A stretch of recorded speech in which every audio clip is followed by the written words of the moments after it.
Besar ke kecil bang king crab saya? Besar. Saiz apa bang? Saiz apa bang? Saiz mega lah bang.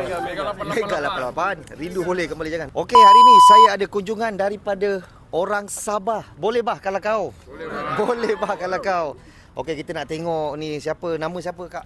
Namanya? Ella. Kak Ella macam penyanyi, nama artis ke? Bukan. Yang ini namanya siapa? Mawar. Mawar. Ya. Nama semua nama artis. Yang ini namanya siapa? Akak ni. Kak Ros. Boleh pusing tengok Kak Ros. itu Kak Ros. Okey. Abang ni nama siapa? Nama. Alan. Alan. Ya, Alan. Pun nama artis juga, Alan Walker. Okey, kalau macam itu kita nak tengok abang makan king crab boleh bang? Oh, orang Sabah. Kejap lagi kita masukkan semua lah. Okey bang, boleh potong king crab dia? Boleh. Oh. Okey bang, saya nak tanya besar ke kecil bang king crab saya? Besar. Saiz apa bang? Saiz apa bang? XL. Saiz mega lah bang. Mega 88. Rindu boleh kembali jangan bang. Kita potong yang ni cantik sikit. Ha, potong sini, potong yang sini. Ya. Oh. Okey, jangan potong jari tau bang. Potong ketam tak apa Oh. Okey, ni potong situ. Okey, cantik.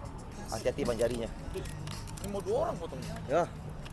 Kita sambil pusing-pusing tengok yang ni pula. Dia potong juga ni. Ha, tengok. Tengah mati potong ni. Ha. Okey bang, boleh ambil semua bang king crab dia. Oh. Ya betul, yang itu.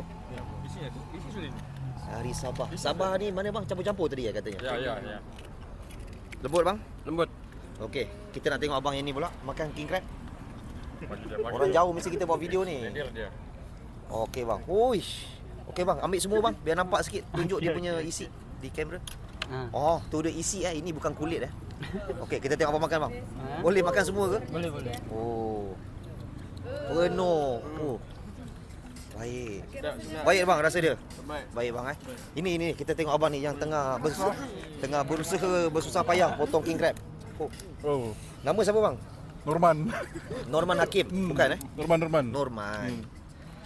Okey bang. Macam mana king crab dia bang? Besar bang Besar. Nasi lemak abang dah habis dulu bang. Habis awal Laju. lagi. Ya. Lapar.